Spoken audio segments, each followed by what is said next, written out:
Friends, welcome back to my channel. ನಾನಿವತ್ತು ನಿಮಗೆ ಮಸಾಲ ಅಕ್ಕಿ ಕಡುಬು ನಾವು ಯಾವ ಥರ ಮಾಡ್ತೀವಿ ಅಂತ ತೋರಿಸ್ತಾ ಇದ್ದೀನಿ.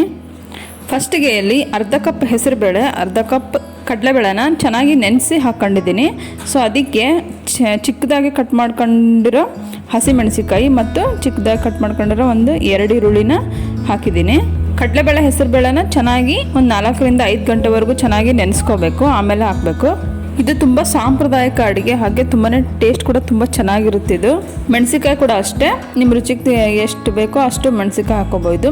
ಇವಾಗ ಇಲ್ಲಿ ರುಚಿಗೆ ತಕ್ಕಷ್ಟು ಉಪ್ಪು ಹಾಕ್ತಾ ಇದ್ದೀನಿ. ಇದು ತುಂಬಾ ಹೆಲ್ದಿ ರೆಸಿಪಿ ಅಂತಲೇ ಹೇಳ್ಬೋದು. ಯಾಕೆ ಅಂತ ಹೇಳಿದ್ರೆ ಇಲ್ಲಿ ಸ್ವಲ್ಪನೂ ಎಣ್ಣೆ ಬಳಸಲ್ಲ. ಇವಾಗ ನಾನಿಲ್ಲಿ ಅರ್ಧ ಟೀ ಸ್ಪೂನಷ್ಟು ಸಾಂಬಾರು ಪೌಡ್ರ್ ಹಾಕಿದ್ದೀನಿ, ಮನೇಲಿ ಮಾಡಿರೋದು. ರೆಡಿಮೇಡ್ ಯಾವುದೇ ಹಾಕಬಾರ್ದು. ಸಾಂಬಾರು ಪೌಡ್ರ್ ಮನೇಲಿ ಮಾಡಿರೋದಿಲ್ಲ ಅಂತ ಹೇಳಿದ್ರೆ ನೀವು ಗರಂ ಮಸಾಲ ಹಾಕ್ಬೋದು. ಸ್ವಲ್ಪ ಅರಿಶಿನ ಪುಡಿ ಹಾಕೀನಿ, ಅರ್ಧ ಟೀ ಸ್ಪೂನಷ್ಟು ಕರಿಬೇವು ಸೊಪ್ಪು, ಕೊತ್ತಂಬರಿ ಸೊಪ್ಪು ಹಾಕೀನಿ. ಇವಾಗ ನೆಕ್ಸ್ಟ್ ನಾನಿಲ್ಲಿ ಒಂದು ಸ್ವಲ್ಪ ನೀರು ಕುದಿಯೋದಕ್ಕಿಟ್ಟು ಅಕ್ಕಿ ಹಿಟ್ಟನ್ನು ಜಿಗಿಟ್ ಮಾಡ್ಕೊಂಡಿರೋದಿದ್ದು. ನಾವು ಮಾಮೂಲಿ ರೊಟ್ಟಿಗೆ ಮಾಡ್ಕೊತೀವಲ್ಲ, ಅದಕ್ಕಿಂತ ಸ್ವಲ್ಪ ಗಟ್ಟಿಯಾಗೆ ಮಾಡ್ಕೋಬೇಕು, ಸ್ಮೂತಾಗಿ ಮೆತ್ತಗೆ ಮಾಡ್ಕೋಬಾರ್ದು. ಸೊ ಅದನ್ನು ಇವಾಗ ಈ ಪಾತ್ರೆಗೆ ಹಾಕಿ ಚೆನ್ನಾಗಿ ನಾದ್ಕೋಬೇಕು. ಸೊ ಇಲ್ಲಿ ಹಸಿ ಹಿಟ್ಟು ಹಾಕೋಂಗಿಲ್ಲ, ಅಕ್ಕಿ ಹಿಟ್ಟು. ಒಂದು ಪಾತ್ರೆಯಲ್ಲಿ ನೀರು ಹಾಕಿ, ನೀರು ಕುದಿ ಬಂದಮೇಲೆ ಅಕ್ಕಿ ಹಿಟ್ಟು ಹಾಕಿ ಒಂದು 2 ನಿಮಿಷ ಬೇಯಿಸಿದ ಮೇಲೆ, ಚೆನ್ನಾಗಿ ಬೆಂದ ಮೇಲೆ ಅದನ್ನು ಮಿಕ್ಸ್ ಮಾಡಬೇಕು. ಸೊ ಅದನ್ನು ಇಲ್ಲಿ ನಾನು ಹಾಕ್ತಿರೋದು. ಡೈರೆಕ್ಟಾಗಿ ಅಕ್ಕಿ ಹಿಟ್ಟು ಹಾಕಿದರೆ ಕಡುಬು ಮಾಡೋಕ್ಕೆ ಬರೋದಿಲ್ಲ. ಸೊ ಜಿಗಿಟ್ ಮಾಡ್ಕೋಬೇಕು. ಇದನ್ನು ಹಾಕೊಂಡು ಚೆನ್ನಾಗಿ ಮಿಕ್ಸ್ ಮಾಡ್ಕೋಬೇಕು. ಎಲ್ಲ ನಾವು ಹಾಕಿರೋದೆಲ್ಲ ಖಾರ ಉಪ್ಪು ಎಲ್ಲ ಚೆನ್ನಾಗಿ ಹೊಂದ್ಕೋಬೇಕು, ಚೆನ್ನಾಗಿ ನಾದ್ಕೋಬೇಕು ಅದನ್ನು.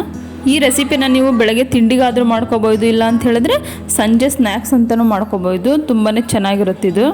ಸ್ವಲ್ಪ ನೀರು ಬೇಕು ಅನಿಸಿದ್ರೆ ಸ್ವಲ್ಪ ನೀರು ಹಾಕ್ಕೊಂಡು ನಾದಬೇಕು. ಇದನ್ನು 2 ವೇನಲ್ಲಿ ಬೇಯಿಸ್ಕೋಬೋದು. ಒಂದು ವೇ ಅಂತ ಹೇಳಿದ್ರೆ ಇಡ್ಲಿ ಪಾತ್ರೆನಲ್ಲೂ ಕೂಡ ಬೇಯಿಸ್ಕೋಬೋದು. ನಾನಿಲ್ಲಿ ನಿಮಗೆ ಸ್ಟ್ರೈನರಲ್ಲಿ ಡೈರೆಕ್ಟಾಗಿ ಬೇಯಿಸೋದು ಹೇಗೆ ಅಂತ ತೋರಿಸ್ತೀನಿ. ಅರ್ಧ ಟೀ ಸ್ಪೂನಷ್ಟು ಶುಂಠಿ ಬೆಳ್ಳುಳ್ಳಿ ಪೇಸ್ಟ್ ಹಾಕೀನಿ. ಇವಾಗ ಒಂದು ಸ್ವಲ್ಪ ಸಬ್ಬಸ್ಗೆ ಸೊಪ್ಪು ಚಿಕ್ಕದಾಗಿ ಕಟ್ ಮಾಡ್ಕೊಂಡು ಹಾಕೀನಿ.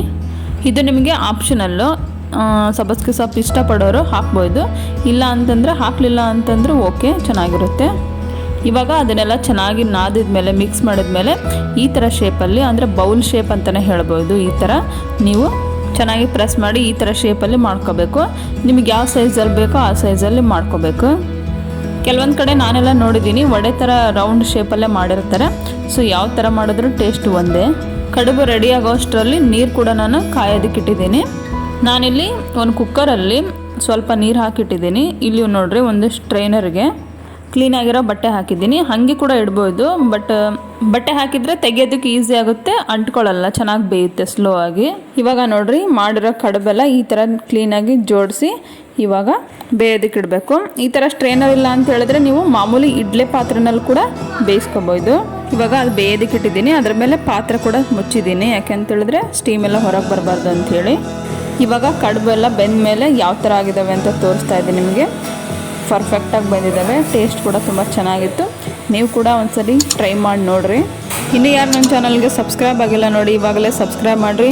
ಈ ವಿಡಿಯೋ ಇಷ್ಟ ಆದರೆ ಲೈಕ್ ಮಾಡಿ, ಕಮೆಂಟ್ ಮಾಡಿ, ಶೇರ್ ಮಾಡಿ. Thank you all, bye.